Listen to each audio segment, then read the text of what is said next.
Welcome back to the Queer Stoic. This past week I discovered a new book called the Stoicism Workbook. As a practicing but still new-ish Stoic myself, I think this book would be a good opportunity for all of us to start with the basics. But first, let's address the elephant in the room. This episode is very late, and I feel like I owe you an explanation. Life got in the way, and a specific situation arose for me to practice what I preach when it comes to the topic of today's episode being emotional resilience. Someone from a past relationship that is still in my life due to reasons sent me into an emotional whirlwind of frustration and anger, something I have been able to manage well from minor inconveniences and stressors.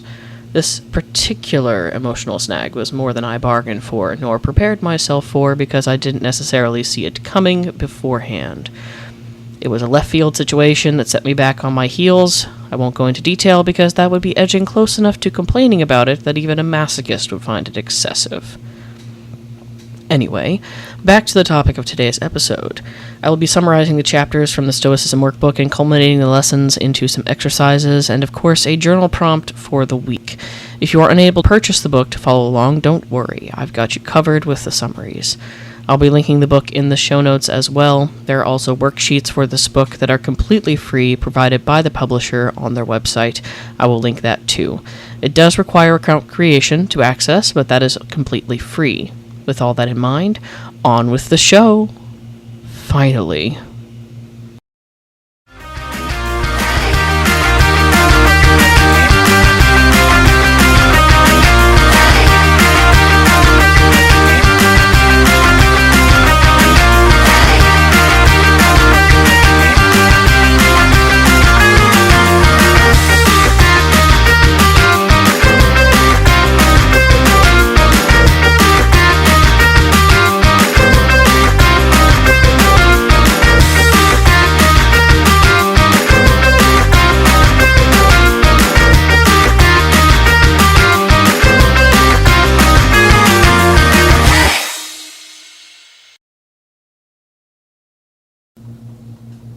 Chapter 1. Emotional Resilience and Stoicism. We as Stoics do not avoid our emotions. Instead, we seek to understand them and endure hardships by focusing on the dichotomy of control. There's that phrase again. Making sure we are attempting to influence things within our control rather than things outside of it. To put it in simpler terms, if it is within my control, I can act upon it. If I can act upon it, I can instill virtues such as courage, wisdom, temperance, and justice into that action. We've talked a lot about uppercase stoicism. Let's compare that to lowercase stoicism, which is emotional suppression, equivalent to avoidance. This leads to pressurization and eventual explosion of these suppressed emotions, which can cause lifelong suffering and distress as a result. The basis of uppercase stoicism is to feel your feelings, but don't let them control you. Make sure you are feeling them with the combination of seeking to understand them and expressing them healthily and constructively. Lowercase stoicism is emotional suppression, burying the feelings deep down and not letting them bubble to the surface, and keeping a stiff upper lip, so to speak. This is a common phrase that is quoted for toxic masculinity as well. Feeling your feelings, but not letting them control you, is a concept that has come into play with therapy methods in recent years, specifically CBT, which is mentioned in the Stoicism Workbook as well. Cognitive Behavioral Therapy, or CBT, has been heavily influenced by Stoicism since its inception in the 1960s by a psychiatrist named Aaron T. Beck, with additional influence from an earlier psychologist, Albert Ellis. Both of these men heavily cited Stoicism in their individual works on what is now referred to as CBT. I will break down the basic concepts and include the corresponding Stoic ideologies as I understand them. And I mean, let's be honest, that's essentially what this whole show is. How I understand the concepts of Stoicism and how it applies to life. That's pretty much what philosophy is at its core anyway. Don't come for me. Anyway, behavior modification. Internalizing and examining thought patterns and behavior patterns to break cycles of negativity and harmful actions to self and others. This is a common theme in Stoicism, though it is not called the same thing. It is in general an ideal to combine the virtues of wisdom and justice to adjust how we view our actions and thought patterns, and examine these things to bring them back into accordance with nature and living virtuously for not only ourselves but others as well. Self-talk, how we talk to ourselves, such as how we describe our personality, actions, and self-esteem or self-worth. Is it negative or positive? If our self-talk is negative, how can we move forward to change it to a positive? I think everyone is guilty of doing this at some point throughout the days or weeks, depending on the self-esteem we hold ourselves to. Myself especially. Negative self-talk is a bad habit I've had a hard time breaking in recent years. I can easily break it down and halt others from spiraling, but when it comes to myself, it seems to be much more difficult. Mindfulness and acceptance. Mindfulness involves the overall objectivity of a calm mind and rationality in Stoicism. In CBT, it is a similar concept in that detachment from automatic thought patterns can prevent circular thought patterns ruminating over events over and over again, causing distress and anxiety. Acceptance is recognizing that things can and will go wrong, but there is a way to adapt and continue to move forward in both CBT and Stoicism. In Stoicism, acceptance can be found in the reserve clause, coined in a handbook for the New Stoics by Massimo Pigliucci and Gregory Lopez. A link to this book will be included in the show notes. The reserve clause is a practice that gives you a reasonable out should you not be able to do the thing. For example, I will go for a run after I wake up, weather permitting. I'll finish Project Y at work today, unless I end up putting out fires instead. I'll arrive at the airport for my flight at the scheduled check-in time as long as traffic behaves. This leads us nicely into philosophy is the lens with which we view the world and choose to live our lives. Stoicism in a single sentence is the adoption of a set of ethical values and to live in accordance with them through thick and thin, good and bad times. Our thoughts have significant impact on our emotions. Stoicism is not looking for silver linings. Focus on what you have control over and make wise decisions. Those wise decisions are what will win the day in the end. The book moves on to resilience in general. So what is resilience? Let's start with what it's not. Resilience is not being the strong, silent type or suppressing feelings. It's not about preserving an onward march about things, to quote the book directly. That is on page 11 if you're following along. Strength is great, but it shouldn't replace or suppress feeling your emotions as they come through life's challenges and triumphs. Instead, view them as they are and feel them through the lens of calm and grace. No one likes a sore loser, but no one really likes a sore winner either. I invite you to pause the show at this point and reflect on what resilience means to you. I'll give you a moment to pause. For me, resilience makes me think of those inflatable, punchable clowns with weights on the bottom. No matter how hard you punch them, they always turn right side up again. Sometimes it takes longer, but they always end up coming back. That is resilience to me, the ability to spring back upright after getting knocked about. Another great quote from the book at the end of page 11, talking about resilience, is needing flexibility like the willow tree. Quote, "It's hardy because it is flexible and has deep, vigorous roots. A windstorm might bring down an oak tree, but the willow will remain standing." End quote. Resilience, as defined by the authors, is in fact the ability to adapt to difficult or challenging life experiences by adopting a practice and viewpoint that is psychologically flexible. Why resilience matters. It offers the opportunity for healthy coping mechanisms, which lowers overall anxiety and depression. From the perspective of us Stoics, quote, "Developing the discipline for persistent effort towards what you value most is at the core of Stoicism," end quote. From page 13, resilience is part of that discipline for many Stoics.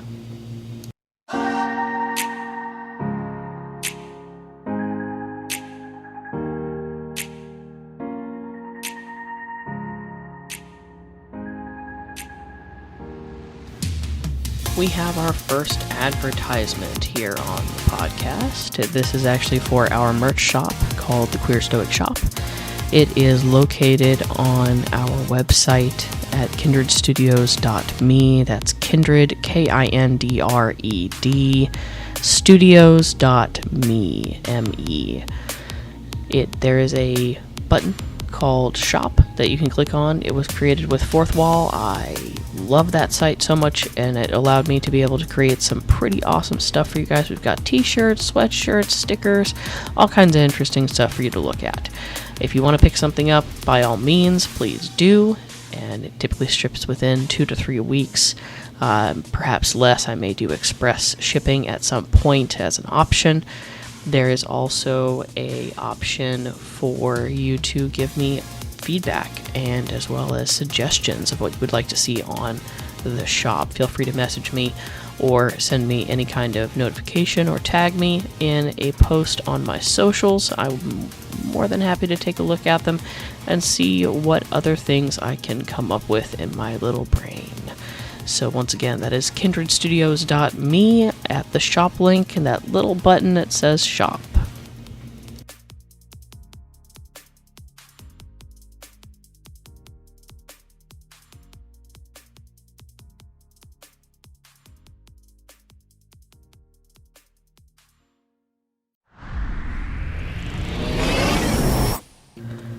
CBT exercises through a Stoic lens.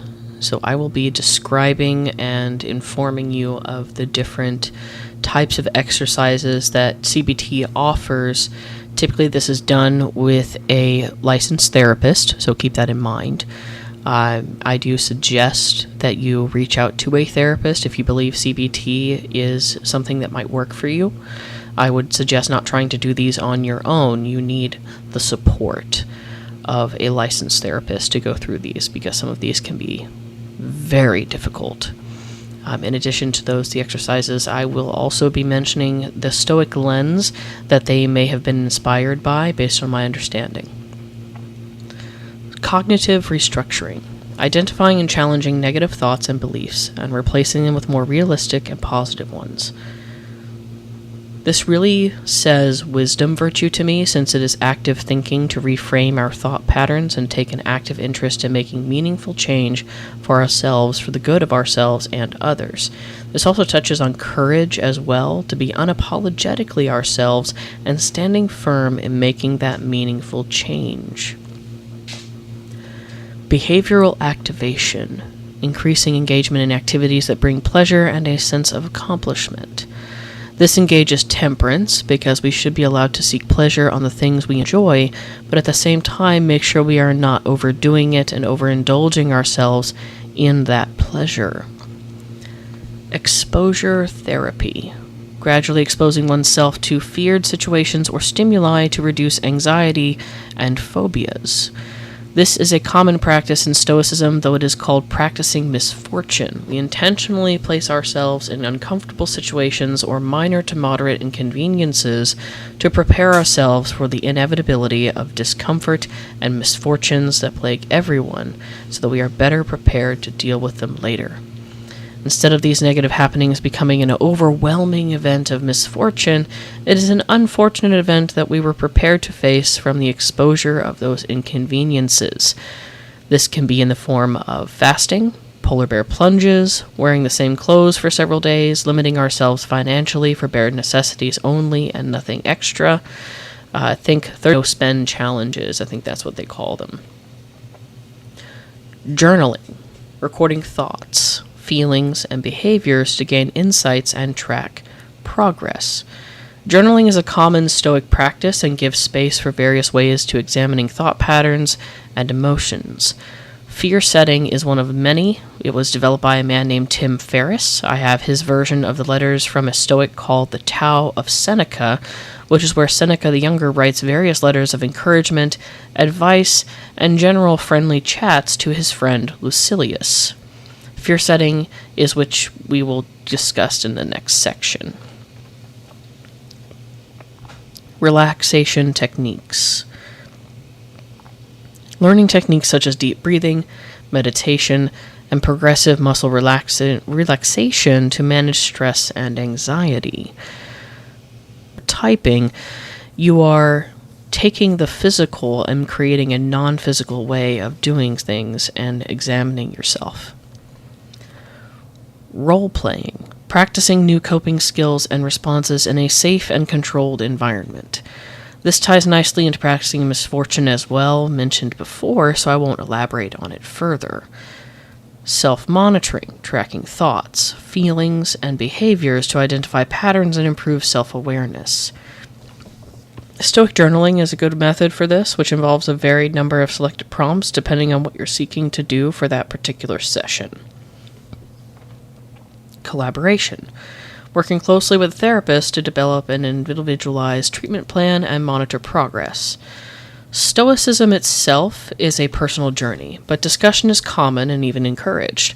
The term Stoa is essentially a school of philosophical thought, but not in the traditional sense. There are no classes, professors, or grades. It is essentially an open discussion of a philosophical topic of the group's choosing.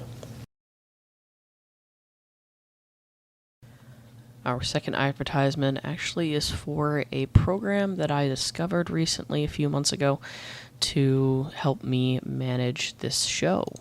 It is called Craft, or Craft Docs. If you are Googling it actually pops up as Craft Docs. It is an Apple native application, but they do have a Windows version for web, as well as a Windows application that you can download directly to your computer. They have a mobile web version for Android devices, and of course an Apple iOS native app for iPad and iPhones and such like that. And of course, they have the MacBook ones. I am an Android user. I have a PC. I do not use Apple products most of the time. I do have an iPad, which I use Craft for on most of the time. Now, I'm actually in Craft right now as I'm speaking here, and it allows me to be able to create docs, tasks, calendar events, and templates that I use to create the episode stuff and all of the script notes and plan the show out in general. Highly recommend it. Highly recommend this app. It is wonderful.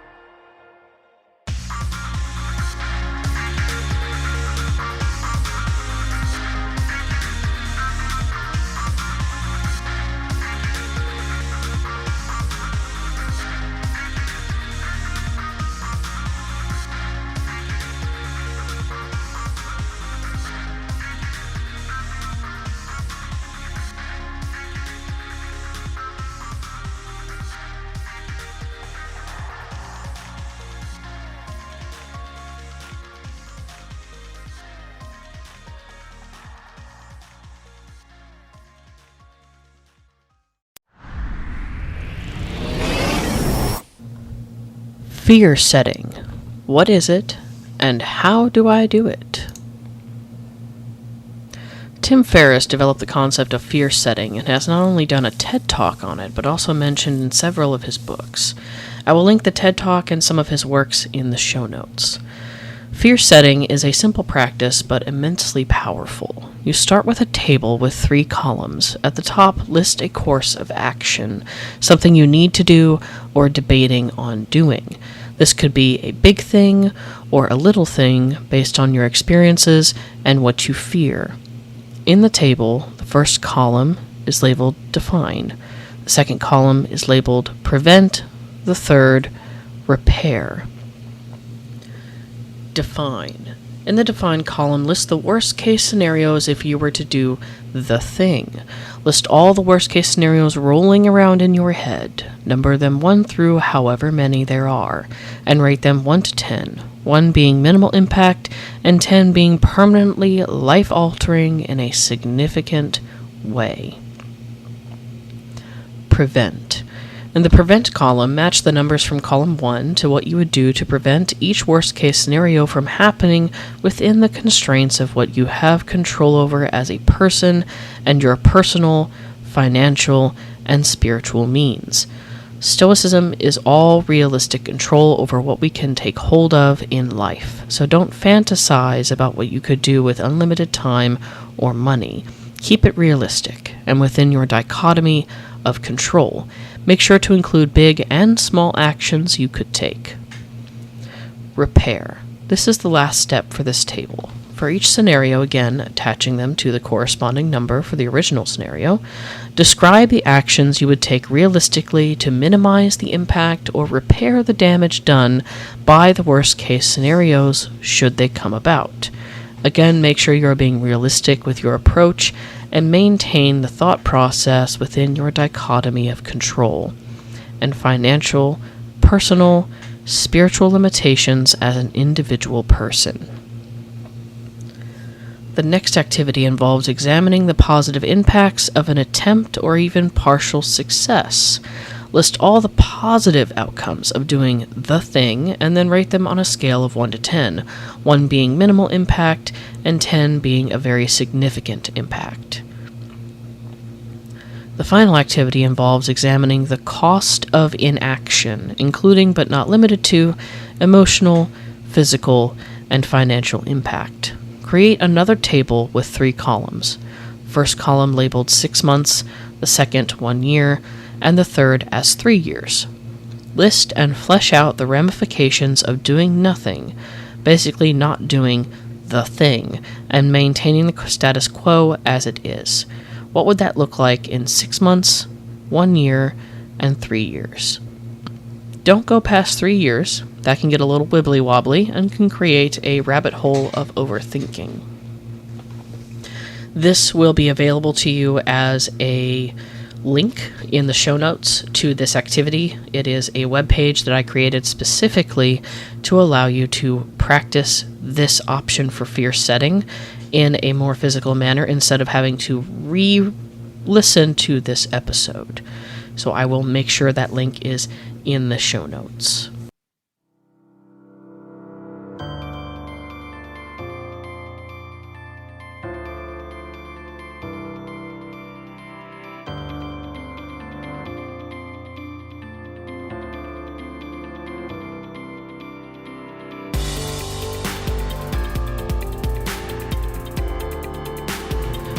This marks the end of the episode, and as always, here's the journal prompt for the week.